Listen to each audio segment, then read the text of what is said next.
안녕하세요. 김동호입니다. 오늘도 우리 날마다 기막힌 새벽 나오신 여러분 정말 사랑합니다. 여러분 감사합니다.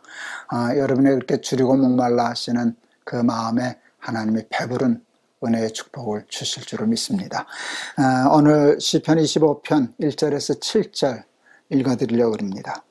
여호와여, 나의 영혼이 주를 우러러 보나이다. 나의 하나님이여, 내가 주께 의지하여 싸우니 나를 부끄럽지 않게 하시고 나의 원수들이 나를 이겨 개가를 부르지 못하게 하소서.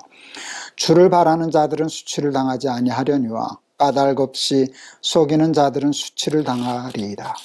여호와여, 주의 도를 내게 보이시고 주의 길을 내게 가르치소서.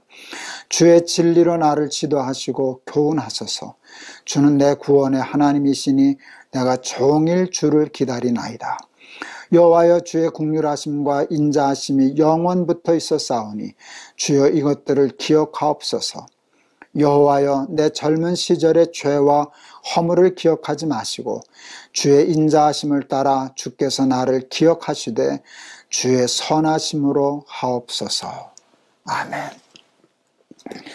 1970년 1월 1일 그때 송구영신 예배 드리고 새벽에 친구들 몇과 그때 마장동 시외버스 터미널이 있었는데요. 거기서 차를 타고 백담사 내설악으로 갔습니다.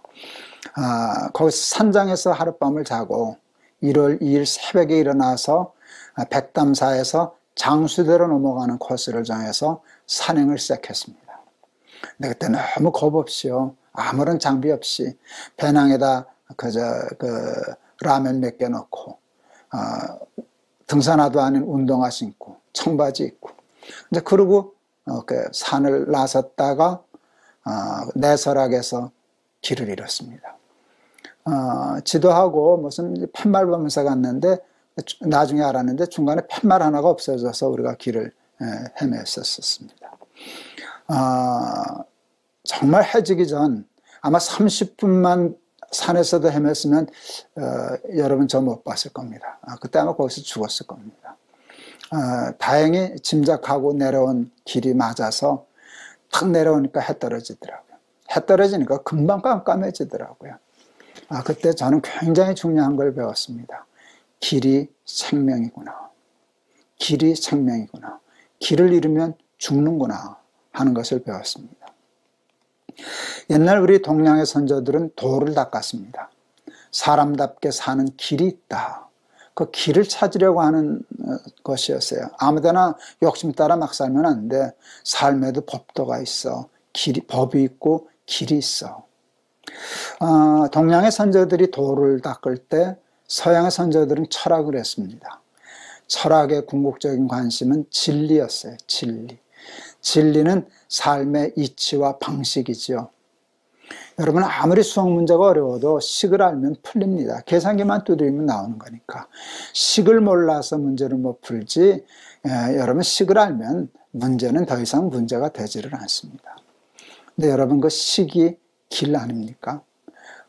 방식, 방법, 방식, 영어로 way라 그럴 것이고 길도 way라 그럴 것이어서 동양의 도와 서양의 철학, 진리는 같은 뜻이었습니다. 예수님이 요한복음 14장 6절에서 내가 그 길이요 진리요 그러므로 생명이다 이렇게 말씀해 주셨습니다. 여러분, 그 철학하는 사람과 도덕는 사람들의 문제가 뭔지 아세요? 길은 찾는 게 아니에요. 길을 어떻게 찾습니까? 길은 번시 묻는 거예요. 여러분, 길을 묻지 않고 찾아가는 사람은 없어요. 길은 묻는 거예요. 식도 배우는 거예요. 그런데 길을 누구한테 묻습니까? 길을 아는 사람에게 묻지요. 근데 우리 인생의 길을 제일 잘 아시는 분이 누구실까요? 하나님이시지요. 왜요? 그분이 길을 만드신 분이니까. 그러니까 예수님이 내가 바로 그 길이야. 내가 바로 그 진리야. 그렇게 말씀하셨어요. 그러니까 우리는 예수님을 믿고 그분이 가르치시는 대로 가면 돼요. 예수님이 내비게이션이니까 오른쪽으로 가라 하면 네 하고 오른쪽으로 가면 되고, 왼쪽으로 가라 하면 네 하고 왼쪽으로 가면 되는 거예요. 가면 주의 말씀이 내 발의 등이 되고 내 길에 빛이 되는 것이죠. 좀 뜬금없는 생각이었는데요. 젊어서 난 한 53살쯤에 죽을 거다 하는 생각을 아주 강하게 하고 살았었어요. 저는 그런 식의 생각들이 뜻밖의 잘 맞았었어요. 그래서 저는 정말 53살 되는 해에 내가 올해 죽을 수도 있겠다는 생각을 실제로 했었어요. 그래서 그때 아주 아이들이 그렇게 어릴 때니까, 그래서 아이들 불러놓고 아버지가 죽을지도 언제 죽을지 모르는 건데, 유언을 하고 싶어서 유언을 남겼어요. 오랫동안 준비했는데요. 유언 이것저것 얘기하기 싫더라고요. 성경 구절 중에 딱 한 절 뽑아서 이게 아버지 유언이다. 유언처럼 주고 싶은 말씀을 찾고 싶었어요. 근데 오래 걸리지 않았어요. 제가 찾은 내 자식에게 유언으로 남겨주고 싶은 성경 구절은 요한복음 14장 6절이었어요. 내가 곧 길이요 진리요 생명이다. 어린 아이들 셋 불러놓고 그 얘기를 했어요. 아버지가 이 말씀을 오래 죽을지 언제 죽을지 모르지만 너희들에게 유언으로 주고 싶다. 예수님이 길 맞아. 딴 길 가지 말고 예수님으로 길 삼고 살아라 하는 말을 했어요. 첫째와 셋째가 그냥 들었어요. 우리 영화하는 둘째 아들놈이 저한테 물었어요. 어떻게 알아요?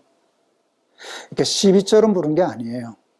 진지하게 물었어요. 어린아이가. 예수님이 길이라는 걸 어떻게 알 수 있어요? 내 말이 탁 막혔어요. 그거는 이렇게 수학 공식처럼 증명해서 풀어줄 수 있는 게 아니잖아요. 눈에 보이시는 분이 아니잖아요. 근데 그때 하나님이 제 입에 말을 넣어주셨어요. 제가 우리 둘째에게 이렇게 얘기했어요. 아빠가 가봤잖아. 설명은 못해. 근데 아버지는 그게 믿어줬고, 그리고 가봤더니 갔던 길은, 아버지가 믿지 못해서 못 간 길은 다 실패했지만 갔던 길은 다 성공했다. 맞더라. 그리고 네가 봤지 않냐? 아버지가 가봤잖아. 그때 우리 둘째가 그 말을 그냥 탁 받아들이더라고요. 그 말이 참 고마웠어요. 맞네. 우리 아버지 가봤네. 아이들이 지 애비가 그래도 하나님으로 길 삼고 살려고 하는 것을 인정해 주었어요. 참 기쁘고 감사했어요. 다윗도 오늘 똑같은 그 믿음을 가지고 하나님께 기도하고 있어요. 4절. 주의 길을 내게 보이시고 주의 길을 내게 가르치소서. 길을 찾아야 되니까, 길 잃으면 죽으니까. 근데 그 길을 가르쳐 주시고 길 되신 분은 하나님밖에 없으니까 주의 도를 내게 보이시고 주의 길, 주의 도, 주의 길을 내게 가르치시고 보여주십시오. 5절. 주의 진리로 나를 지도하시고 교훈하소서. 이렇게 기도하는 거예요. 이 기도가 오늘 저와 여러분의 기도가 되어야 할 줄을 믿습니다. 다윗은 늘 보면 하나님과 자신의 관계를 양과 목자의 관계로 풀더라고요. 그럴 수밖에 없죠. 다윗이 목동 출신이었으니까 그렇게 생각하면 제일 이해가 빨랐어요. 자기는 양과 같아서 약하고 또 길도 모르는데 걱정할 거 없어. 양이 자기 믿고 사냐? 목자 믿고 살지. 목자만 따라가면 살잖아. 그래서 쉽게 하나님을 여호와는 나의 목자시니라고 고백을 했지요. 목자는 양의 길을 인도하는 사람이에요. 양은 집을 못 찾는다네요. 집 잘 찾는 동물들이 있는데 양은 길을 못 찾는데요. 그런데 양은 길을 몰라도 상관없어요. 목자 따라가면 되니까. 목자 따라가는 것만 알면 되거든요. 목자만 따라가면 됩니다. 목자만 놓치지 않으면 됩니다. 목자는, 양은 길을 잃어서 죽는 게 아니라 목자를 잃어서 죽는 겁니다. 그래서 생명이 목자와의 관계, 목자를 놓치지 않고 목자를 따라가는 것에 달려있다는 것을 다윗은 잘 알았습니다. 하나님은 우리의 목자시고 우리는 그를 따라야만 사는 양입니다. 그런데 자꾸 하나님을 놓칩니다. 하나님과 우리의 사이를 가로막는 것이 있기 때문입니다. 하나님과 우리 사이를 가로막는 게 뭐게요? 그건 죄입니다.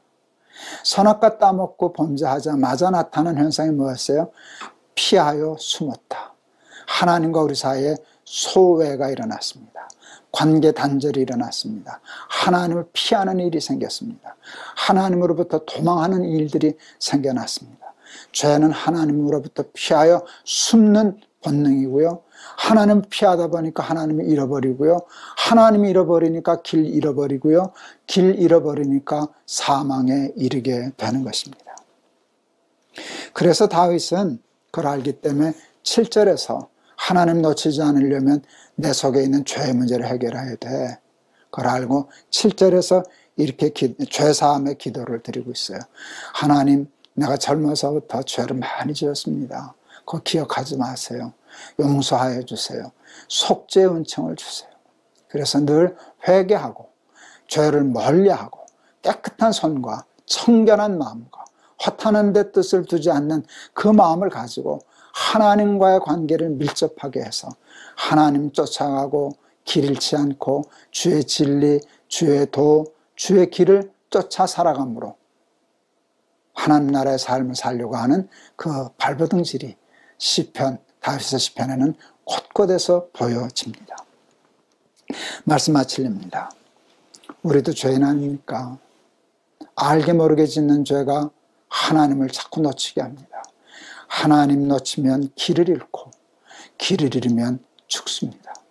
늘 회개, 깨끗한 마음을 가지고 깨끗한 손과 깨끗한 마음을 가지고 하나님 늘 바라보면서 하나님이 가르쳐 주시는 길과 진리와 도를 행함으로 하나님 나라의 삶을 이 땅에서부터 살아나가는 우리 저와 여러분들 다 되실 수 있기를 주의 이름으로 축원합니다.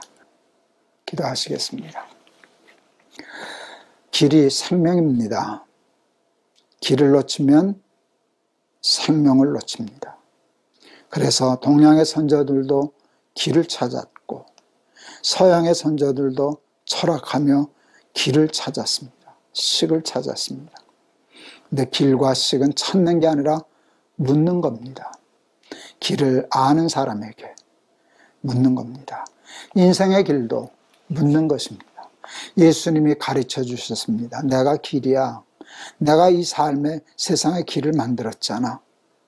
해와 달과 별의 길도 만들고 삶의 길도 만들고 내 생의 길도 내게 다 만들었으니 내게 배워라. 다윗은 하나님과 자신의 관계를 양과 목자의 관계로 풀었습니다. 양은 길을 모르는 동물이랍니다. 그러나 양이 길을 잃어서 죽는 게 아니라 목자를 잃어서 죽는 겁니다. 목자를 잃으면 길을 잃고 길을 잃으면 생명을 잃습니다. 이것도 우리의 삶의 꼭 같은 이치입니다. 우리가 죄 때문에 하나님을 잃어버립니다. 자꾸 놓칩니다. 하나님을 피하여 숨기 때문입니다. 죄를 멀리하고 늘 속죄의 은총을 구하고 깨끗함을 받아서 깨끗한 눈으로 하나님을 바라보고 하나님을 바라봄으로 길을 찾아 이 땅에서도 천국의 삶을 살아가는 우리 사랑하는 날마다 기막힌 새벽 친구들, 가족들, 식구들 다 되게 하옵소서. 예수 그리스도의 이름을 받들어 기도하옵나이다. 아멘. 양은 길을 잃어서 죽지 않는답니다. 목자를 잃어서 죽는 거랍니다. 우리도 마찬가지입니다.